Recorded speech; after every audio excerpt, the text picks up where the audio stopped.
There's probably no other bilateral relationship in global politics today that is as significant and draws as much speculation and attention as the partnership between Russia and China. Together, these two countries might be capable of reshaping the global order, challenging the US dominance, and influencing almost every global geopolitical issue. But there's still a lot of questions about what actually drives their cooperation, how deep or shallow their partnership truly is, and whether it's more likely to grow even closer or fall apart in the future. And so in this conversation, I speak with Elizabeth Wishnick, an expert on Sino-Russian relations and a researcher at the Center for Naval Analyses and at Columbia University. I try to understand how do the two countries actually see each other. What does China think about the war in Ukraine? Whether Russia was expecting more help from China in the war? What would Russia do in case of a war over Taiwan? Or whether the West can succeed in driving a wedge between them? And much more. If you want to get more geopolitical analysis for free to help filter all the noise from the stuff that actually matters, you can sign up to my newsletter. There, I break down big picture geopolitical stories, trends, and patterns that actually matter and try to provide real signal and real intelligence. You can find the link in the description. And as a reminder, the corporate sponsor of this podcast is Conductor, which provides software for crisis exercises for everything from cyber threats and supply chain security to hybrid warfare. And now, enjoy the conversation. Okay, so welcome to the podcast. Thank you so much. So, I want to talk about the topic of your expertise of Russian-Chinese relations today. And I do have many questions, and I want to look at a lot of different perspectives. But a good place to start would be probably at the very last meeting that the heads of the two states had, which took place just last week in the beginning of May, on 9th of May, when Xi Jinping visited Moscow to take part in the Russian Victory Day celebrations and military parade.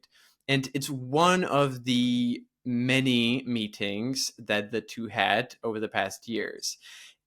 Is there anything about the latest one that sort of tells us something about the current shape of the Chinese-Russian relations, or that what it can tell us about what the shape the bilateral relations are, and has it been different in any way to any of the previous meetings they had? Yes, so I was watching that last meeting with great interest. They've met at least 45 times by my count, and this was Xi Jinping's 11th visit to Moscow, so he's a regular over there. This time he appeared to be the guest of honor. He was seated right next to Putin on the reviewing stand, and he wore the St. George's ribbon, which is associated with the Russian military and which many in Europe see as a symbol of Russian aggression. So he was, his intent was to celebrate with Putin the victory over Nazism in World War II, but that action put him side by side with Putin in Ukraine. So that was an interesting visual choice there for him. But what really grabbed my attention in the joint statement that they issued was that they dropped the non-alliance language that they had since 2023. So if we go back to 2022, that's when they had the no limits formulation that we've heard so much about.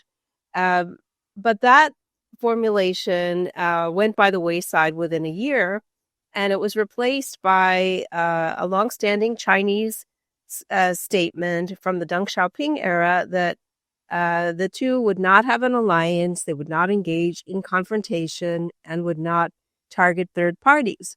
So that's known as the three no's, and that's been in every statement through Wang Yi's interview with RT in April of this year. But in May, that was dropped. They mention the other two, no confrontation and targeting third parties, but they don't specify they're not having an alliance. And then if you look at China's white paper on national security, they also dropped the non-alliance with respect to Russia in that statement. So I thought that was significant. I'm still not sure they're actually preparing an alliance, but I think it's interesting that they want to have that perception, so that ambiguity about the nature of their partnership. I thought that was a signal that both feel pressured by the West for different reasons, and they're apparently drawing closer in response. So you've sort of hinted at the evolution of their relations over the past 3 years since the start of the war in Ukraine, and also before that. And I think that I want to go through that all, but it maybe makes sense to go back even further and to look at how the Russian Chinese relations, for context, evolved even before Putin or Xi were in place. And I'm aware that, that you could write a book on that, or you could write a few books on that, but could we maybe do a bit of a quick recap of this huge topic of how the relations of the two countries sort of evolved since the very tumultuous era in the Soviet Union through the 1990s to when both Xi on one side and Putin on the other came to power, and then started to forge this ever closer partnership. Well, in fact, I did write a book about this topic, about how they went from confrontation to normalization from 1969, when they had the brief border clashes on their eastern border, to nuclear powers escalating their ideological conflict. And then by the 1980s, there was a slow process of rapprochement between the two states. And under Gorbachev, when Gorbachev began changing the concepts of Soviet foreign policy and domestic politics, the Soviet Union and China were more aligned, China being then in a process of reform, having moved away from the Maoist era. And so I think their domestic trajectories were more in alignment, and that enabled them to resolve some of the outstanding issues. And the border was one of them, and they signed a border agreement in 1991. It took until 2008 for all of the border issues to be resolved. But even so, nationalists on both sides have not forgotten about the history of their relationship, the territories that the Qing dynasty lost to the Russian Empire. And Deng Xiaoping, in his statement to Gorbachev, said, "We should close the past and open the future." And in the next sentence, he went on to say, "Of course, we have not forgotten about the more than 1 million square kilometers, but we're going to normalize relations with you right now." So there is this remaining undercurrent of historical difference that persists to this day. But in the 1990s, in the early part under Yeltsin, there was a little more difficulty because of the more democratic impulses that Russia was exhibiting at that time. And China was just in the post-Tiananmen crackdown phase under sanction. And so the first few years of the 90s were a little more difficult. By 1997, Russia had been moving away from its democratic phase. And so they signed a strategic partnership by then. And then by the time Putin comes into power, they codify this in an agreement in 2001. And so this agreement lasted for 20 years. It was re-upped in 2021. And so that's where we are today. They have a strategic partnership. They call it by a longer name about good neighborliness and so forth. And they've been developing that partnership. To my mind, since 2008, when there was the global economic crisis, that's when the two countries really started deepening their relations, because they saw an opening in the disarray in global governance, and they thought that by teaming up together, they could pose an alternative. And also, Russia had been a little bit wary of Chinese investment in their country, fearing economic domination. But as Russia felt more under pressure, especially after the first Ukraine war, China became more of a energy partner, and China began to uh, rely more on Russia for some of its energy supplies. And I guess Putin and Xi, maybe they probably see eye to eye because they actually do have a lot in common because they're almost the same age. They both sort of share similar goals with their respective countries. They both probably feel constrained by the global order and want to break it. So I assume that it probably makes everything, the understanding between the two of them personally, it probably makes everything easier. I don't know so much if it's a personal dynamic. I mean, they don't speak the same language for one thing. I mean, they seem to be comfortable in each other's company, but I think this bromance idea is a little bit overstated. I think what you pointed to is more apt, that they share certain principles, certain ways of governing, certain governance ideas internationally. Uh, I'm not sure, personally. I mean, some in China believe that Putin tricked Xi Jinping about Ukraine, that he didn't tell him the full story in 2022 when they met just before the full-scale invasion. And so, this idea that they have a great bond of mutual trust, I don't know, how far we can take that one. But I do think that they have certain parallels in their ideas of global order, and that helps solidify the partnership, even though the two countries are very different in some ways. So economically, China is a much more globalized economy. The smaller uh, businesses have a bigger role, strangely, even though they're still under the purview of the state and the party. Russia's much more of a resource producing economy. And so that creates some problems for their economic relations.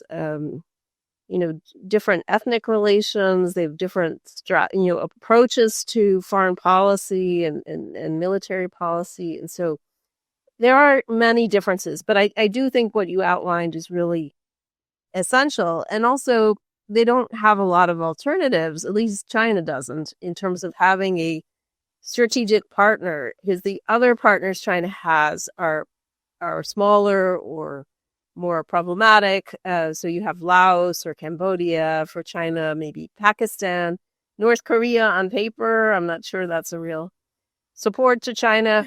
so I think the partnership with Russia is useful to China within the context of the UN and other organizations. So let's follow up on the 2022, because I think that's where it gets really interesting. Because just before the war started, the two countries declared and signed having what they call the no limit friendship or partnership.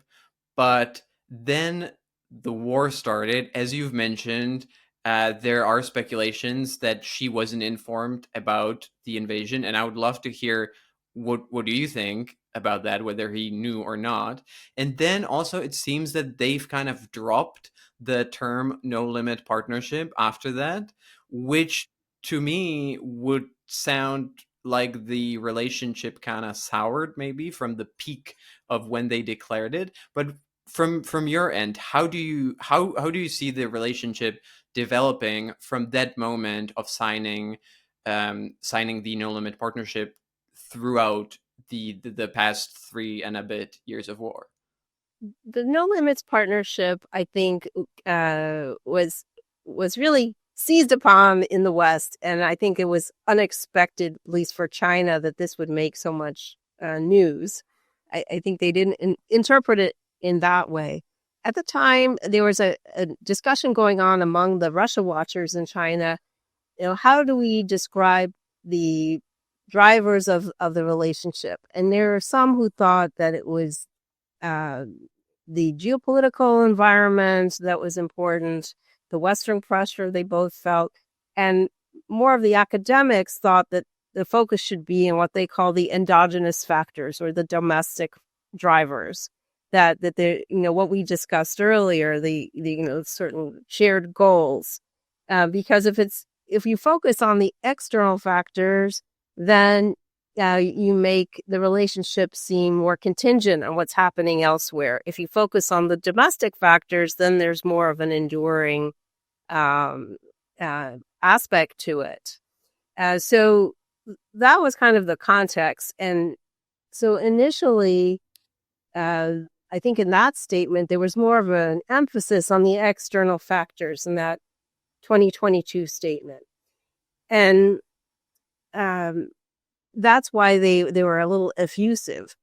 I think Xi Jinping had to know that there was some operation and planning in Ukraine. I mean, U.S. intelligence was shared with Xi, if I remember correctly. And Putin probably said something about it. And anyway, you could observe the buildup of forces yourself. I'm sure they had intelligence following those troop movements. But what he probably was not told was the extent of the operation. And neither one anticipated Ukrainian resistance. And that, because it's well known that the forces that Putin sent were prepared to take over Kyiv in 3 days. They had parade uniforms with them. So I think there was a misjudgment on the Russian side as well that might have shaped what was told to Xi also. But there's a feeling among some of the more critical members of the Chinese expert community that somehow Putin was not being honest with Xi. And there's some resentment that because of this statement in 2022, Xi was put in the same category as Putin in terms of posing a threat to Europe, and then it's undermined a lot of Chinese policy goals there. Just a quick break here to let you know that the corporate sponsor of this podcast is Conductor, which provides software for crisis exercises for everything from cyber threats and supply chain security to hybrid warfare. Thank you, Conductor, for sponsoring this podcast. And now, back to the conversation. Well, I think that also is kind of connected to the no limit partnership, or calling a partnership no limits, because I think it does, even if maybe the Chinese didn't mean it that way, I think it's quite natural that it would be interpreted as an alliance that can get any stronger if you say that there are no limits to it. So maybe from if I understand it correctly, it was named that way, but it was never actually meant to really be a no limit partnership by either of the two sides. What I understood was they were trying to say, we don't have a Cold War type alliance, but we don't need one because, the parameters of our partnership are very broad. That's what they were trying to say. And then we see in the next year, by March 2023, the 3 no's that I talked about earlier coming into the statements. That's why I think it's interesting that one of those 3 no's is now absent. So maybe now they want the speculation about the alliance. And, especially given the fact that Russia and North Korea signed last year a mutual defense treaty, maybe that was part of the motivation. Because I think the motivation would have to be on the Chinese side to drop their own formulation, right? So I think there must have been some interest in doing that. And then we see the same language in the Chinese white paper. So it's just intriguing that they made that change at this juncture. Well, why do you think that the Russian-North Korean strategic partnership would influence China to make one with Russia as well? Because there were also speculations, and I'd also love to hear your take, that China would be upset at North Korea's participation in the war in Ukraine, and maybe the Russia and North Korea getting closer together.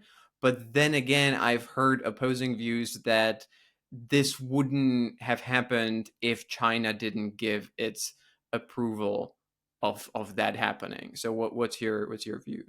I think on the one hand, it takes China off the hook because North Korea is providing ammunition, providing missiles, all of the things that China says it's not doing. So China always says, we are not providing lethal aid to the Russian war. So if North Korea does that, then China doesn't have to. So that's perhaps a plus. I think what China's less happy about is the implications for the Korean Peninsula. What is the quid pro quo between Russia and North Korea? What is Russia going to give North Korea? And how will this impact the security of the Korean Peninsula and potentially of Northeast China? Will South Korea build a nuclear weapon? What will happen with Japanese rearmament? China-South Korea relations are quite important to the Chinese economy. So I think there's that concern.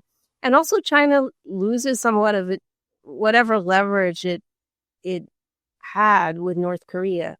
Now, you would think that would be great because 90% of North Korea's trade is dependent on China. But in fact, I mean, North Korea seems to have a lot more independence of action. And by teaming up with Russia this way, that even solidifies that more. So I think North Korea becomes more unpredictable because of this mutual defense treaty with Russia. You've mentioned that North Korea does a lot of the things that China tries to not do, like sending actual military equipment, whereas China is still sort of trying to balance, or I would say that it stands quite clearly on the Russian side, but it doesn't want to fully align itself with Russia's war in Ukraine. And I wonder if you think that from the Russian perspective, if Russia is maybe a bit disappointed with the level of support it's been getting from China since it started the war in Ukraine, and maybe if from Russian perspective they expected that there would be a bit fewer limits on the no limits partnership.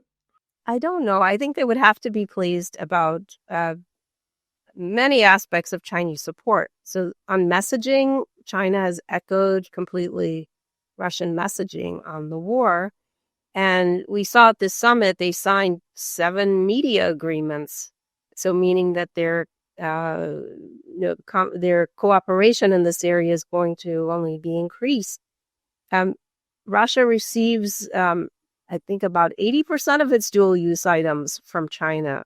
And so Chinese technology has made it possible for Russian weapons factories to keep producing, even though the Chinese equipment is not quite to the standard of the Western equipment that Russia used to have. There are drones from China that are being used in Russia, and there's some discussion that perhaps some are being built in China for Russia, but there are some reports about that. I'm not sure about the veracity, but certainly there are drones that wind up in Russian hands from China. Some by third countries, some thanks to Russian purchasing, and so on. So I think Russia did get a lot of support from China. China abstained on resolutions in the UN. Has not opposed Russia internationally, and has tried to stake out some negotiating position that's favorable to Russia. So, and every time in every statement, Putin thanks Xi for his support in Ukraine. So I think that they have to be fairly satisfied, and I think they understand that there have to be some no-go areas for China. And Russia also probably is thinking down the road, what if China takes an action in Taiwan? Do we want to have to send our Pacific Fleet? Or, what if there's a conflict in the South China Sea? Do we want to, again, send in our Navy? So they probably are comfortable with this level of participation because it gives them, for a future China-focused scenario, some ways to limit their own participation. Well, I think that's maybe worth exploring a bit more because it's obviously one of the most discussed scenarios that has a certain probability of happening, of China trying to take over Taiwan. So if I understand correctly, what you would maybe expect in that case happening would be that Russia would support China maybe in a similar way as China is now supporting Russia. So sort of indirect support, but not any kind of more active participation. Well, Russia could be important in a few ways if they wanted to be. They could, let's say there's some kind of economic blockade on China. I don't know how enforceable that would be, but let's say there's a lot of economic pressure on China. Russia has the overland routes, it has the polar route. In terms of trade, energy resources could come from Russia. Uh, so that would be important. Russia would be important in the UN. They could be important in messaging, cyber attacks, other kinds of sabotage operations, like we saw in the Baltic Sea. Russia and China could be cooperating in that kind of an operation. So I would say they would try to go to the limits of deniability, just the way China has been doing. I think I'd like to dig a little bit more deeper into basically how the two countries see each other, because there's one thing is what they say in public, and the other is how they actually think about in private strategically about each other. Because for both of them, it is a critically important partnership.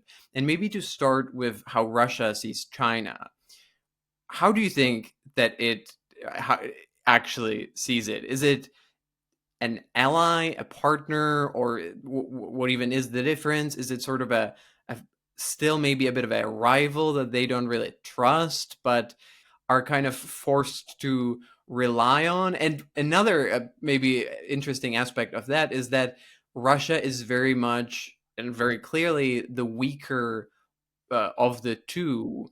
And I wonder if Russia actually acknowledges that reality and if it pragmatically sees itself as the junior partner, or if it sees it as a relationship of two equals, even though that might not be the reality. Putin has gone back and forth in how he describes China. Sometimes he says ally, sometimes he doesn't. He sometimes uses the word comradely, sometimes he doesn't. So he kind of goes back and forth, and I think that's dependent on the audience he's talking to. So I think in Western audiences, sometimes he likes to give the appearance of a closer partnership than might be the case.